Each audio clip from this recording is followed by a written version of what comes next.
Liz, joining us on our celebrity phone line, Jax from American Idol has checked in. Hey, Jax, how are you? Hey, how are you? Good morning. You were amazing, Yeah. and I know you hear that every day around here, but, I really did know from the beginning that you were going to be famous, and you are. And you did Thank great. You. It doesn't feel that way. And, well, you know what?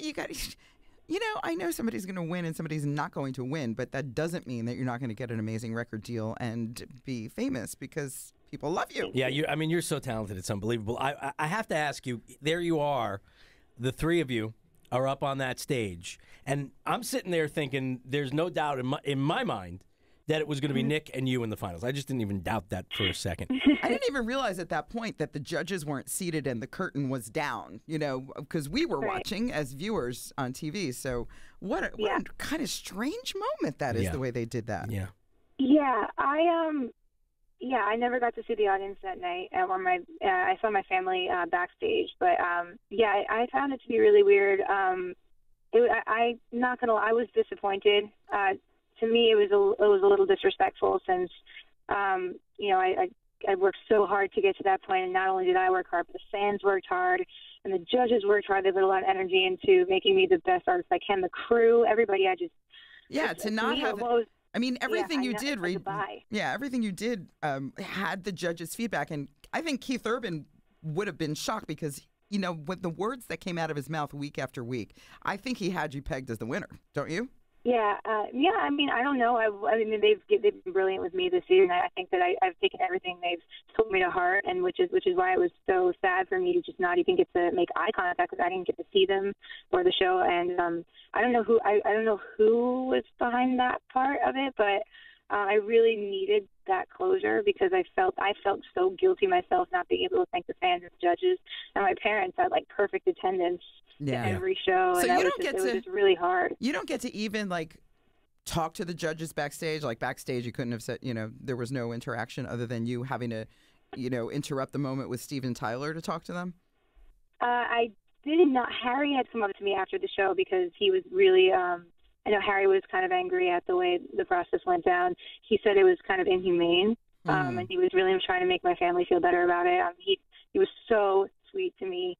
He had nothing. The judges have nothing to do with that process. It's all behind the scenes and however that works. But he was so sweet and so supportive, and he was mad, but he's just a great human being. As far as everything else goes, it's the judges is kind of impartial, so they try really hard to kind of stay separate from it and let the contestants do their thing and work with the coaches behind the scenes. But they've all been really sweet this season to me when I got to see them.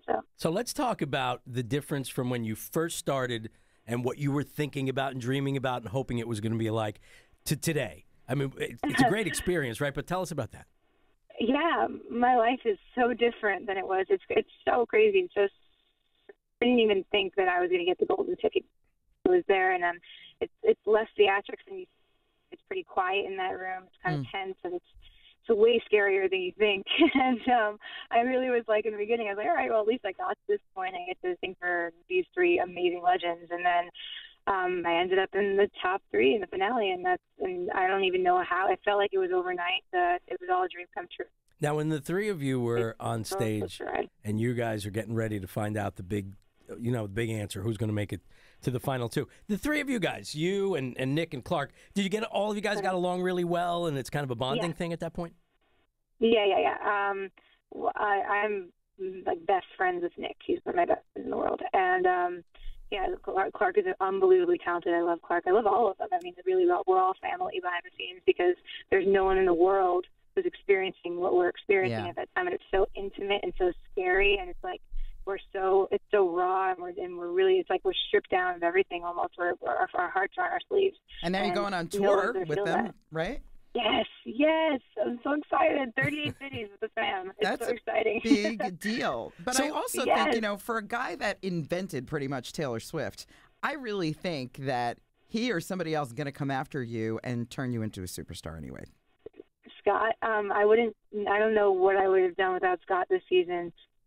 He's been like my right-hand man. He's my partner in crime, and he's been really, really incredible working hands-on with the contestants. I would love to work with Scott one day in the future. I don't know what he's not letting you go. I predict he's not letting you go. So he's so much on his plate right now. Oh wow! We're talking to New Jersey American Idol star Jax on our celebrity phone line. So Jax, what do you know and can you share with us is in your immediate future right now? What are some of the things that you're going to be doing? Well, for starters, there's the tour, and that's going to be a little while. That's 38 cities. We're traveling across the country.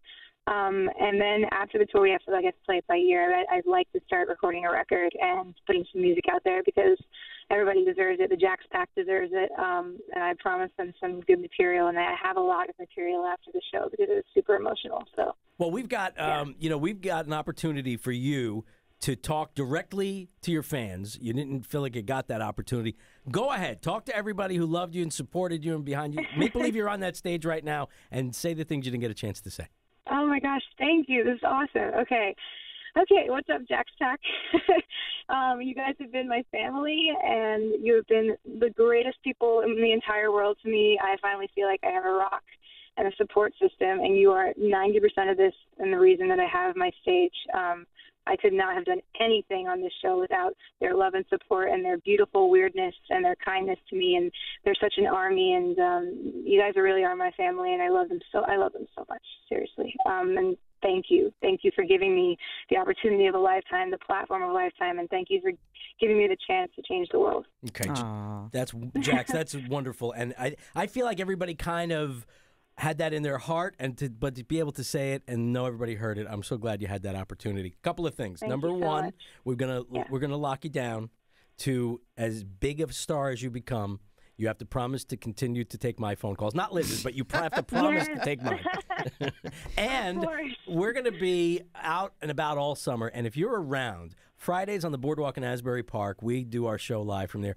Anytime you want to come and be part of that show, if you're around, we would love you to come out and spend some time with us. I have a party, kind of a homecoming party type thing, where on Sunday at 3:00 at Jenkinson's, and I'm really excited about it. It's actually kind of the whole day. It's a whole process. Oh, that's awesome. Yeah, we're donating all of the proceeds from my iTunes single to Families of Freedom for 9/11, which is really cool, to get and to help kids at school who were affected by 9/11 and families like that. So I think it's going to be a lot of fun. We're going to party Memorial Day. It's going to be great. Very cool. And I can't let you go without asking you, girl to girl, Jax. Yeah. You told us a little about Harry Connick, who we love.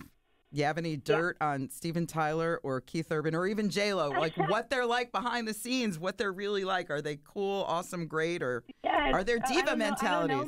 I don't know much about J-Lo or Keith because we're not so close to them behind the scenes because it's a different type of show. But they're great. They're super sweet. Steven is a rock star. Oh, yeah. I love Steven. He was so cool. It didn't even feel like rehearsal or work when we were working together. It felt like a party. So. Oh, it was fantastic. What a performance. That's a memory of a lifetime. I mean, imagine that. You go from not thinking you're going to make it through the first round to being on stage with Steven Tyler. Yeah, and then when I got eliminated, Steven actually he took the time afterwards. I met with him somewhere in the band and other people to go out for dinner and stuff like that. I got to hang out with him. It's so crazy. That's crazy. All right. Yeah. Jax, we are so proud of what you accomplished and what you're going to accomplish, and please stay in touch with us. Jax, East Brunswick's own American Idol superstar, and we're so glad to talk to you. Come sing on our show sometime. I'll come sing for you guys. Okay, great. All right, there you go. Jax on 94.3 The Point. How nice.